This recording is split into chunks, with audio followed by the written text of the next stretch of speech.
깊은 어둠의 자리에서 나는 희망을 말하겠습니다. 빛이 어둠 가운데서 발하듯 절망의 어둠 속에서 희망의 빛을 말하겠습니다. 우리가 희망을 말할 수 있는 것은 우리의 절망을 걷어낼 분, 그분은 오직 주님 한 분이기 때문입니다. 지금은 짙은 어둠의 시간, 그러기에 지금은 희망을 노래할 시간입니다. 누구도 희망을 말하지 않을 때, 그때가 희망을 말할 때입니다. 우리가 희망을 말할 수 있는 것은 우리 하나님은 희망의 하나님이기 때문입니다. 언젠가 한 해가 끝나는 무렵에 새해를 앞두고 제가 써본 내용 가운데 하나입니다. 그렇습니다. 하나님은 절대 희망의 하나님이십니다. 하나님은 에덴 동산 이후 수많은 절망 속에서 희망을 선포하셨지요. 네, 아담이 범죄했습니다. 그야말로 절망이죠. 네, 반드시 정령 죽으리라 이 말씀의 상황 속으로 떨어져 버린 그 자리에서 우리 하나님께서 희망을 선포하죠. 여자의 후손으로부터. 네. 홍해의 일렁임이 있는 그 파란 풍랑 앞에서 우리 하나님께서 희망을 선포하십니다. 에스겔 골짜기 죽음의 뼈무더기 앞에서 우리 하나님께서는 선지자 에스겔을 통해서 희망을 선포하시는 하나님이 우리의 하나님이십니다. 우리가 살고 있는 이 시대에 지금처럼 신년벽두 어둠이 무겁고 넓게 들이운 적이 얼마나 있을까? 그러기에 새해가 시작되었음에도 희망이라는 단어를 쓰기엔 오늘 우리의 현실은 매우 어둡고 무거운 것이 사실입니다. 그럼에도 불구하고 오늘 우리들의 입에서 나와야 하고 선포해야 할 단어가 있다고 한다면 그것은 희망이라고 할 수가 있겠지요. 그렇다면 희망은 무엇으로 드러나는 것일까? 그렇습니다. 희망은 언어로 드러나는 것입니다. 희망은 말로 드러나는 것이지요. 오늘 본문을 통해서 크게 들리는 말씀이 있습니다. 오늘의 말씀의 내용은 분명 이스라엘을 크게 책망하는 그러한 톤의 말씀임에 틀림이 없지만 그러나 이 말씀 안에 들어있는 깊은 하나님의 뜻을 헤아리는 해안이 우리에게 있다고 한다면 한 해가 시작되는 첫 자리에서 이 말씀만큼 귀한 말씀이 또 있을까 그런 생각을 해볼 수 있습니다.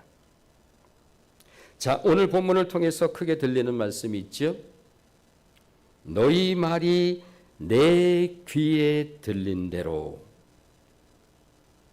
이어서 엄중한 톤의 말씀이 이어집니다.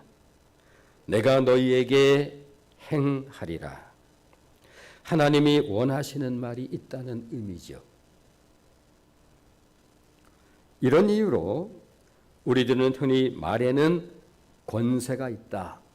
지난 성경에는 권세라고 그렇게 번역이 되어 있고 지금 우리가 보고 있는 개역개정은 힘이라고 들려줍니다. 자, 잠언서 18장 20절로 21절 말씀을 한번 같이 읽어보겠습니다.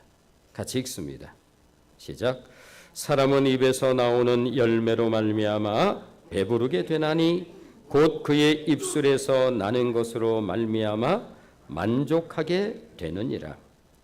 죽고 사는 것이 혀의 힘에 달렸나니 혀를 쓰기 좋아하는 자는 혀의 열매를 먹으리라.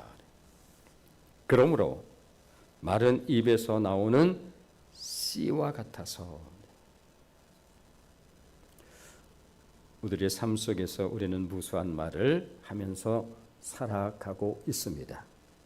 오늘 한 해가 시작되는 첫 자리에서 우리 하나님께서 우리에게 들려주는 일상의 삶 속에 있어서 우리는 무수한 말을 하고 살고 있습니다만 그것이 얼마나 중요한 것인지, 내 삶의 미래를 결정하는 것인지에 대해서 우리에게 들려줍니다. 그렇습니다. 말은 입에서 나오는 씨와 같아서 그 씨로 말미암아 풍성한 결실을 가질 수도 있고 아니면 매우 핍절한 상태의 미래가 나를 기다릴 수도 있을 것입니다. 우리는 흔히 눈으로 보는 것이 굉장히 거대하고 크면 와 이런 반응을 보이는 성정과 기질이 있지요. 그러나 반대로 눈에 보이기에 뭐 그렇고 그런 것처럼 보이면 그 부분에 대해서 상당히 무시하는 이러한 기질과 성정이 우리에게 있는 게 사실입니다. 그런 의미로 보면 씨라고 하는 것은 참 우리적 표현으로 표현해 보면 별 볼 일 없어 보이는, 그저 무시해버리기 쉬운 이것이 바로 씨가 가지고 있는 외양의 모습이죠. 그런데 성경의 말씀을 보면 이 우리 눈에는 굉장히 대수롭지 않게 보이는 이 작은 씨가 굉장히 중요한 의미를 가지고 있다는 말씀을 여러 곳에서 우리에게 들려주고 있는 것을 볼 수가 있습니다. 우리 인간의 신묘함도 거의 보이기 어려운 작은 씨라고 할 수 있는 그것에 의해서 이루어지는 것입니다. 그러므로 말이 씨와 같은 것이라고 한다면 씨 하나만은 전혀 대수롭지 않게 여겨질 수 있겠습니다마는 그 씨 안에는 상상하기 어려운 잠재력과 크기가 담겨 있는 것이 사실이죠. 수박씨는 외양으로 보면 작은 검은색의 씨입니다. 모든 씨가 그런 것처럼. 그러나 이 수박씨 안에는 우리가 상상할 수 없는 것이 들어있어서 그것이 열매를 맺게 되어지면 그것은 검정씨가 아니라 파란 이 수박의 겉모습에 까만 줄이 이렇게 그어져 있고 그것을 이렇게 자르면 빨간 속살을 가지고 있는 수박이 그 안에서 이제 만들어지는 것을 보게 되어집니다. 그렇습니다. 그 씨 안에는 상상하기 어려운 잠재력과 크기가 담겨 있는 것을 보게 되죠. 그런 의미에서 씨라고 하는 것은 참으로 놀랍도록 신비한 힘을 가지고 있는 것을 보게 되어집니다. 종종 말씀드립니다만 벽씨 하나를 심으면 140에서 180알 정도를 이제 거두게 된다고 하고 또 감자 한 쪽을 심으면 60여 개 정도의 감자를 얻는다고 그렇게 들었습니다. 씨앗 속엔 온갖 상상할 수 없는 신비가 들어있지요. 그렇습니다. 누가 과연 이 작은 씨 안에 이런 놀라운 것들을 담아 놓을 수 있을 것인가? 작은 겨자씨는 겨자씨를 보신 분이 이렇게 많지는 않겠습니다만 저는 겨자씨를 보았습니다. 물론 겨자씨는 우리가 종종 깨알 같다라고 할 때 깨를 아주 작은 것을 표현할 때 종종 씁니다만 성경은 겨자씨를 비유로 말씀할 때가 많이 있는데 겨자씨는 깨알보다 더 작습니다. 그런데 성경에 의하면 작은 겨자씨는 자라면 나무가 되어 그 나무에 새들이 와서 깃든다라고 그렇게 들려주지요. 그런 의미에서 우리들의 미래는 고스란히 우리들의 말에 들어 있다는 사실을 우리가 사무치게 기억을 해야 될 필요가 있습니다. 여기서 사무치다라고 하는 단어를 제가 굳이 사용하는 이유는 무엇인가 하면 이런 내용들을 들으면 뭐 듣고 긍정하고 지나가지만 그러나 오늘 이 말씀의 의미는 우리들이 왜 사무치도록 마음에 담아두어야 하는가 하면 절대로 우리의 삶의 결과로 미래로 만들어지기 때문에 그렇습니다. 정확하게 그렇게 만들어져요. 그러므로 여전히 어둡고 무거운 공기 속에서 2025년을 시작하면서 우리들의 입술에 하나님의 언어가 있기를 소원하는 이유도 바로 여기에 있다고 할 수가 있겠습니다. 그렇습니다. 말은 보이지 않는 무형이지만 말은 보이질 않아요. 그러나 말의 결과는 보이는 유형으로 반드시 나타나게 되어 있습니다. 이것을 히브리서 11장 1절로 2절에서는 이것을 믿음이라고 그렇게 우리에게 들려줍니다. 자, 히브리서 11장 1절로 2절 말씀 한번 우리 같이 읽어보도록 하겠습니다. 자, 같이 읽습니다. 잘 아는 말씀이죠? 읽습니다. 시작. 믿음은 바라는 것들의 실상이요 보이지 않는 것들의 증거니 선진들이 이로써 증거를 얻었느니라.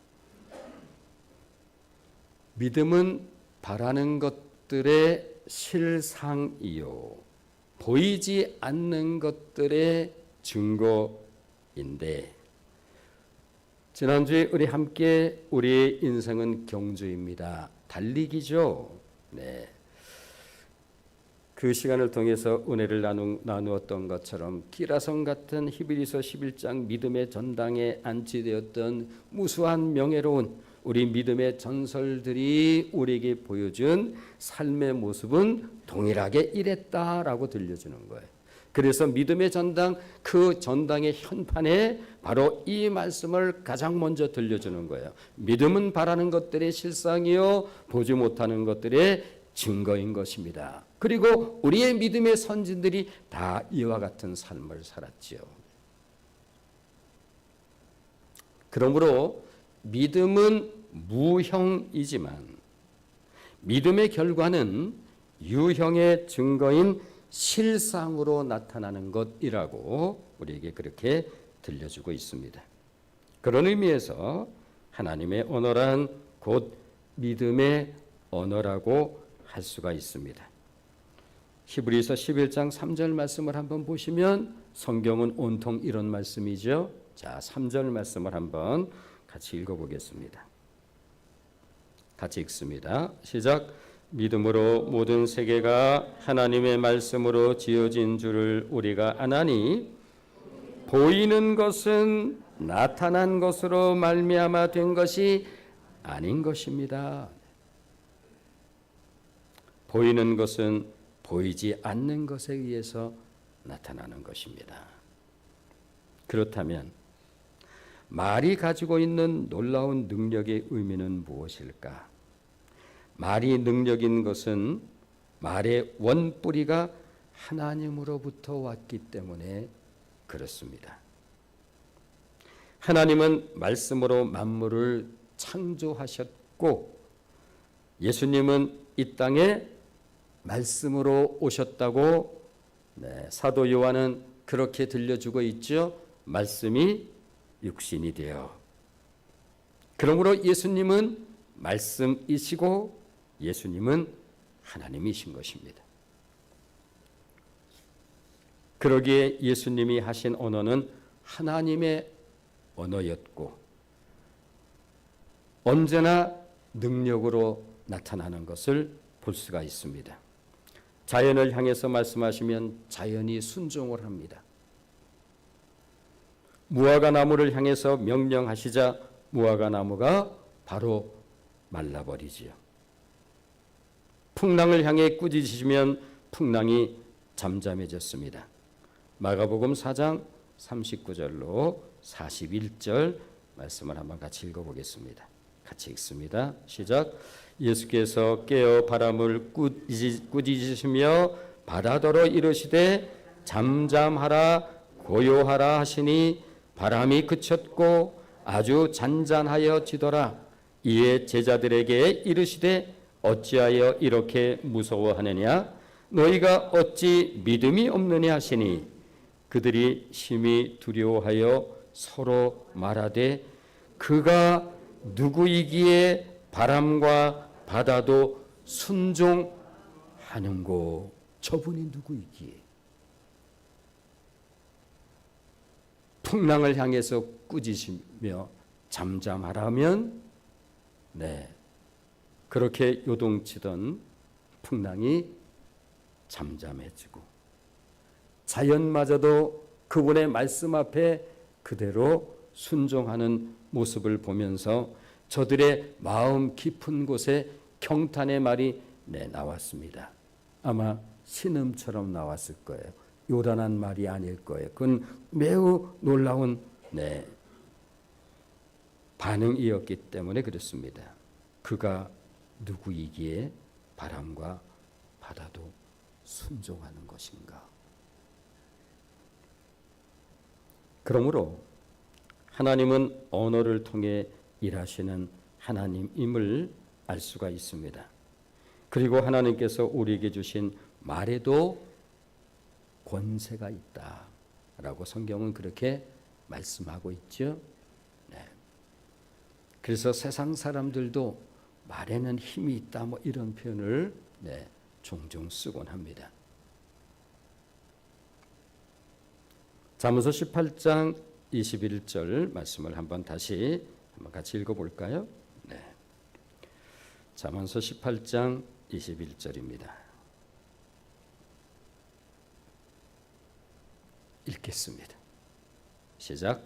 죽고 사는 것이 혀의 힘에 달렸나니 혀를 쓰기 좋아하는 자는 혀의 열매를 여기 반드시가 없지만 반드시 먹으리라.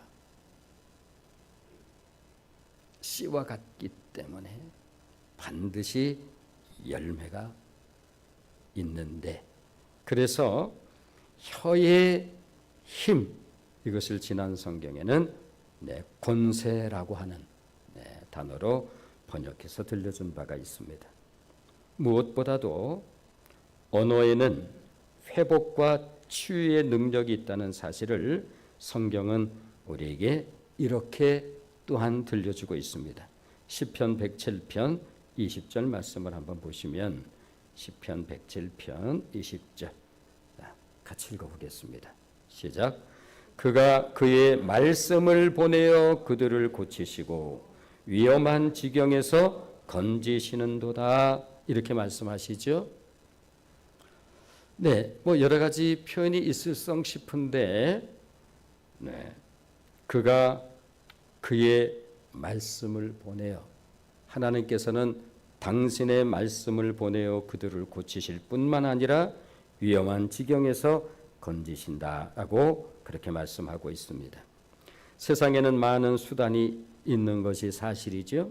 그런데 하나님은 특별히 그 가운데 말을 통해 일하시는 하나님이라고 하는 사실을 우리에게 들려줍니다. 하나님에게는 뭔가 더 그럴듯한 수단이 있을성 싶은데 우리같이 목매한 인생들에게 있어서 하나님에게는 훨씬 뭔가 더 그럴듯한 뭔가 수단이 있을성 싶은데, 하나님께서는 우주 만물을 창조하시는 그 시작부터 다른 어떤 것으로가 아닌 말씀으로 우주 만물을 창조하십니다. 그리고 우리를 고치시고 우리를 위험한 지경에서 건지실 때에도 하나님께서는 당신의 말씀을 보내어 고치신다고 약속하고 있습니다. 치유할 때도 그랬죠. 사도행전 그래서 베드로와 요한이 성전에 올라갈 때 성전 미문에 앉아 있었던 나면서부터의 안전뱅이를 향해서도 다른 무슨 도구를 갖고 와서 하는 것이 나에게는 금과 은이 없거니와 내게 있는 것으로 너희에게 주노니 나사렛 예수 그리스도의 이름으로 일어나 걸으라. 네.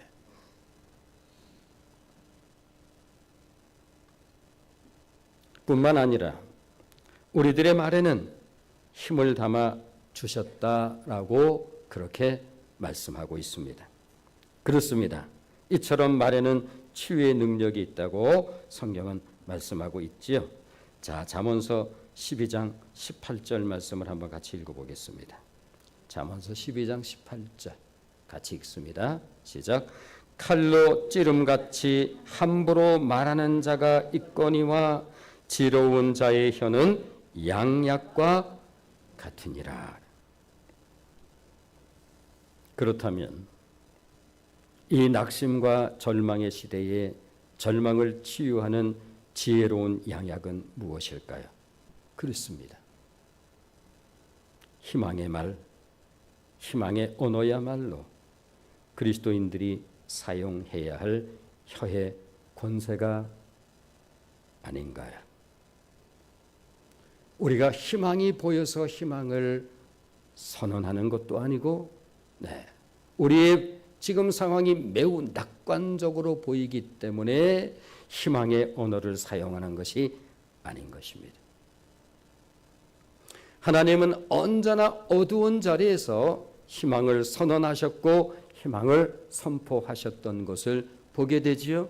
적어도 출애굽한 이스라엘 백성들에게 있어서 홍해라고 하는 것은 그야말로 절망 자체입니다.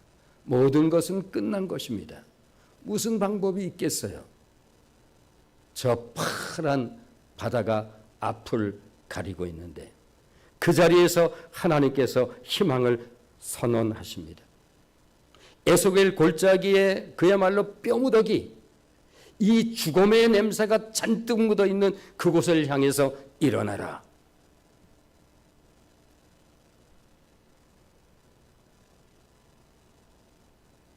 그렇습니다.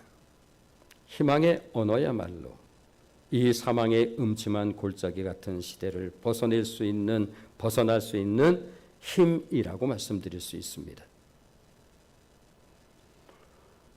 다윗이 말할 수 없는 수많은 어려움의 시간들을 통해서 정말 뼛속같이 배우고 학습된 것이 있다고 한다면 하나님은 나에게 어떤 분이신가? 여호와는 나의 목자이십니다. 그분은 나를 푸른 초장으로 쉴만한 물가로 인도하시는 분이시지요. 그 말씀을 들으면 그저 우리의 서정적 감성이 이렇게 건드려지는 것 같지만 그 다음에 이렇게 이어지는 것을 우리가 너무나 잘 알고 있습니다. 내가 사망의 음침한 골짜기를 다닐지라도 정말 나는 죽음의 냄새가 나는 수많은 시간들을 걸어봤습니다. 내가 사망의 음침한 골짜기를 다닐지라도 해를 두려워하지 아니할 것은 주의 지팡이와 막대기가 나를 안위하심이라. 내 원수의 목전에서 상을 베푸시는 그분이 나의 영원한 목자 되신 하나님이신 것입니다. 이것이 우리들의 신앙의 이야기예요. 또 한 가지 언어는 우리 인생 여정의 시온의 대로가 열리게 하기도 하고 또 닫히기도 하는 힘이 있음을 들려줍니다. 잠언서 6장 2절 말씀을 한번 보시면 잠언서 6장 2절입니다. 같이 읽겠습니다. 시작. 내 입의 말로 내가 얽혔으며 내 입의 말로 인하여 잡히게 되었느니라. 네, 말은 이런 거예요. 내가 어쩌다 보니, 아니, 인생에 어쩌다 보니가 있을 수 없지요. 그것은 너희 말 때문에 그런 것이니라. 내 입의 말로 내가 얽혔고 내 입의 말로 잡히게 되었노라. 내 입의 말로 내 인생의 길이 닫히게 되었도다. 따라서 언어가 병들면 삶이 핍절해 갈 수밖에 없다고 성경은 우리에게 그렇게 들려주고 있습니다. 성경은 증언하고 있습니다. 우리 인생은 우리가 하는 말로 얽히게 되는 것이라고. 그러므로 2025년 새해 첫자리 새 걸음을 뛸 때에 얽혔던 길이 풀어지고 닫힌 문이 열리는, 풀어지고 열리는 언어로 한 해가 시작되는 은혜가 있기를 주님의 이름으로 축복을 드립니다. 특히 우리 인생이 우리로 말미암는 것이 아니라면, 내 인생의 주도권이 나에게 있는 것이 아니라면, 내 인생의 주도권이 나에게 있다고 한다면 내 인생에 무슨 어려운 문제가 있을 것이며 내 인생에 무슨 문제가 있을 수 있을까요? 그러므로 내 인생의 주도권이 나에게 있는 것이 아니라면 오늘의 현실이 아무리 어둡고 깊은 골짜기에 있을지라도 우리는 무엇보다 하나님의 언어를 선택하고 은혜의 언어를 선택하는 축복이 저와 여러분에게 있기를 주님의 이름으로 우리가 소원을 하며 한 해를 시작하는 이유가 바로 여기에 있다라고 말씀드릴 수 있습니다. 2025년 첫 시작은 짙은 어둠의 자리였다 할지라도 걸음걸음 빛으로 나오는 역사가 있기를 축복합니다. 우리가 흔히 동굴과 터널을 가지고 얘기하곤 하지요. 동굴이라고 하는 것은 들어가면 들어갈수록 짙은 어둠과 절망 속으로 들어가는 것이 동굴의 특징이라고 한다면 적어도 그리스도인들에게 있어서의 어려움은 동굴과 같은 것이 아니라 터널과 같은 것이라는 말을 하곤 합니다. 왜냐하면 터널은 가장 지금 어둠의 자리에 있는 것 같지만 그러나 조금씩 걸어가면 걸어갈수록 내 작은 미명이 조금씩 그리고 종래 우리는 빛의 자리로 걸어갈 수가 있는 것처럼, 그렇다면 어떻게 하면 우리 인생 여정에서 능력 있는 언어를 사용할 수 있을까? 하나님의 언어 습관을 가지려고 한다면 무엇보다 우리의 심령을 하나님의 영으로 채워야 하겠지요. 성령은 하나님의 영인 것입니다. 우리의 심령을 하나님의 영으로 채울 때 우리의 입에선 언제나 하나님의 언어인 믿음의 언어가 사용되게 되어 있습니다. 베드로도 별 수 없어서 사실은 그 인생 속에서 지워버리고 싶은 장면이 있습니다. 예수님께서 자신에게 그렇게 말씀을 하실 때에도 사람의 진심을 너무 몰라준다라고 하는 은근한 그 불평 어린 마음이 있었을는지 모릅니다. 다른 사람들은 다 버려도 나는 절대로. 예수님께서 이렇게 말씀하셨죠. 새벽닭 울기 전에 네가 나를 3번 부인하리라. 이것이 우리의 모습입니다. 그것은 베드로의 모습뿐 아니라 고스란히 우리의 모습이기도 하지요. 우리는 그런 두려움을 가지고 있는 존재입니다. 실제로 예수님 면전 앞에서 예수님을 고스란히 말씀 그대로 자기가 그대로 재현하고 있는 자신의 모습의 실제를 바라보면서 그야말로 어둠 속에 뛰어나가서 통곡했습니다. 그렇습니다. 진정한 은혜의 삶을 살기 위해서 꼭 기억할 것이 무엇인가 하면 나는 그러한 존재이다라고 하는 것에 대한 인정이에요. 마치 내가 꽤 괜찮은 사람처럼 착각하는 그러한 모습으로부터의 벗어남입니다. 베드로는 고스란히 나인 것입니다.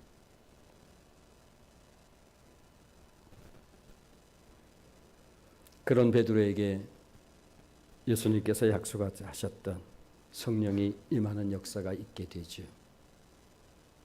이전에 베드로가 아니었습니다. 오순절날 담대히 나가서 그는 복음을 선포하기 시작합니다.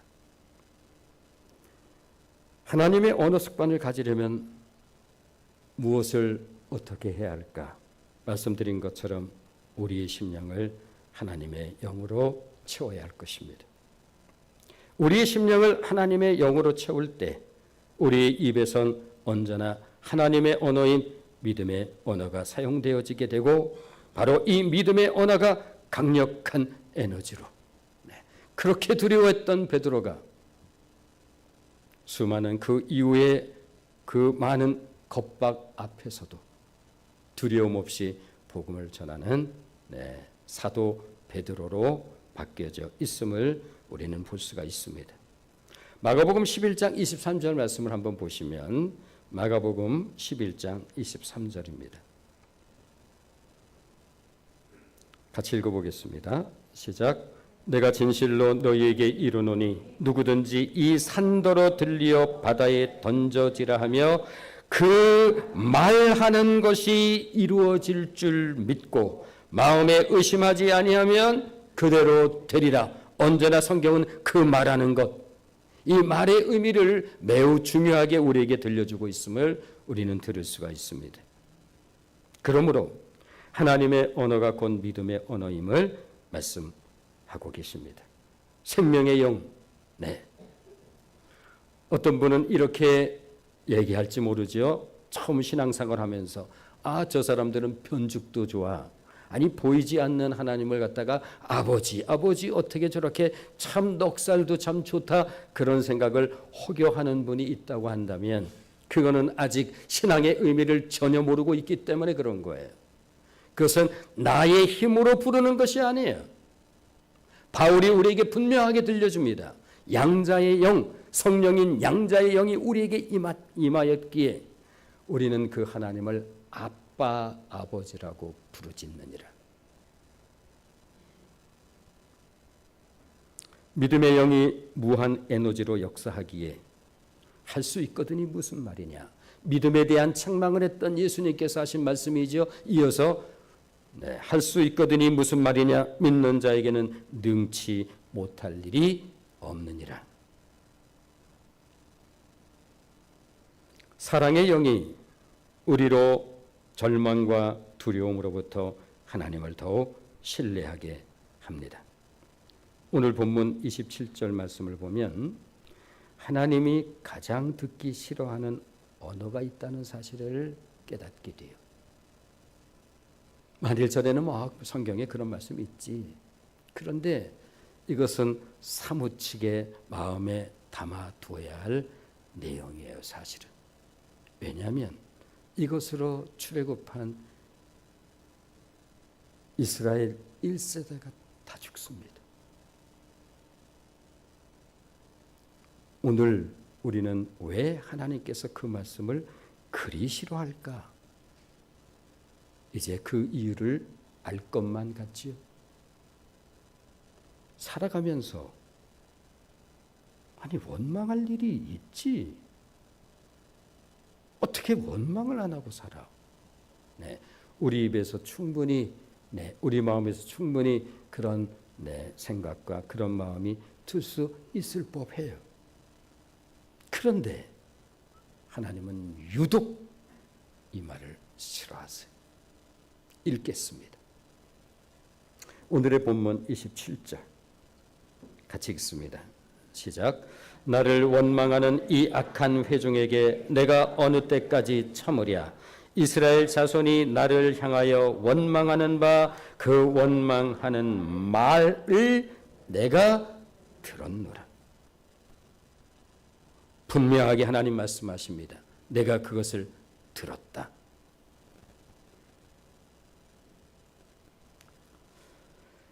왜 하나님께서는 이토록 이 말을 싫어하실까? 오늘은 조금 이해가 될 듯 하지요? 그렇습니다. 하나님이 가장 듣기 싫어하는 언어는 바로 불신의 언어임을 알 수가 있습니다. 참 인간적인 표현으로 하면 참 못 고칠 병을 가지고 있구나. 인간적인 표현으로 하면 이런 표현이 가능해요. 참 불행한 병을 가지고 있어. 하나님께서 얼마나 싫어하시면 맹세라는 단어까지 사용하십니다. 하나님의 맹세는 우리가 쓰는 맹세하고는 질이 달라요. 우리들도 맹세할 때 내가 하늘을 두고 맹세한다 뭐 이런 식의 표현을 하곤 하죠. 하나님께서도 맹세라는 단어를 사용하실 때가 있었습니다. 언젠가 히브리서를 통해서 이렇게 말씀하세요. 하나님께서 당신보다 더 큰 대상이 없기 때문에 당신을 두고 맹세하신다 말씀하시면서 아브라함을 향해서 내가 반드시 너를 복주고 복주며 번성케 하고 번성케 하리라. 얘기 끝났습니다. 하나님께서 이렇게 말씀하세요. 내가 나보다 큰 이가 없어서 당신을 두고 맹세하신다고 말씀하시면서 반드시 내가 너를 복주고 복주며 너를 번성하게 하고 번성하게 할 것이다. 그럼 얘기는 끝난 거잖아요. 그렇습니다. 당신은 하나님께서 반드시 지키십니다. 한편으로 무서운 축복의 말씀이에요. 반드시 이루어질 축복이에요. 오늘 저와 여러분이 아브라함의 후손입니다. 영적으로. 하나님은 지금도 이 말씀을 지켜가고 계십니다. 그런데 오늘 하나님께서 얼마나 싫어하시면 맹세라는 단어를 여기에 사용하십니다. 읽어보겠습니다. 오늘의 본문 28절이에요. 같이 읽어보겠습니다. 시작. 그들에게 이르기를 여호와의 말씀에 내 삶을 두고 맹세하노라. 너희 말이 내 귀에 들린 대로 내가 너희에게 행할 것이다. 내가 들었다. 반드시 행할 것이다. 그러므로 혹여 우리의 연약성 때문에 살다가 이러한 말에 실수가 있거들랑 반드시 바로 회개해야 합니다. 하나님, 제가 부족하고 생각이 부족하고 마음이 졸라요. 하나님의 그 사랑과 큰 은혜 다 헤아리지 못하고 그렇습니다. 우리들이 희망을 말하는 것은 결코 오늘의 현실과 오늘의 상황이 결코 좋거나 제법 나아질 것 같은 그런 생각이 들기 때문에 그런 것이 아닌 것입니다. 이사야서 43장 16절 말씀처럼 저와 여러분이 믿는 그 하나님에 대해서 선지자 이사야가 이렇게 우리에게 들려주죠. 바다에 길을 내시는 분이 우리의 하나님이십니다. 바다에 무슨 길이 있다는 말입니까? 그러나 저와 여러분의 하나님은 바다에 길을 내시는 분이십니다. 큰 물 가운데 지름길을 내시는 분이시죠. 이분이 우리가 믿는 하나님이신 것입니다. 그분의 선하심과 그분의 긍휼하심 때문에 칠흑 같은 어둠 같은 오늘 이 시대 상황 속에서도 우리는 희망이라고 하는 단어를 미사적인 언어가 아니라 믿음의 언어로 그리고 확신의 언어로 사용할 수 있는 이유인 것입니다. 그런 의미에서 우리들의 선진들이 믿음으로 그들의 삶을 이루어냈던 것처럼 믿음의 선진들의 심령을 한번 생각해 본 적이 있으신지요? 에녹의 그 심령. 300년 동안 하나님과 동행했던 에녹의 여기에는 뭐가 자리하고 있었을까? 길고 긴 세월 하나님의 말씀을 순종하면서 방주를 지었던 노아의 심령. 그 심령에는 그 심령이 어떤 심령으로 이렇게 되어 있을까? 아브라함의 심령은 쪼잔하기로 생각해 보면 우리랑 별반 크게 틀릴 것 차이도 없을 것 같은 야곱을 하나님께서 이렇게 저렇게 만드시며 종면은 영적인 풍운하로 만들었던 이스라엘이라고 하는 이름의 인물인 그 야곱, 저의 심령을 무엇으로 되어 있을까? 요셉의 심령은 이게 믿음의 사람들이 가지고 있었던 이 자리의 느낌이에요.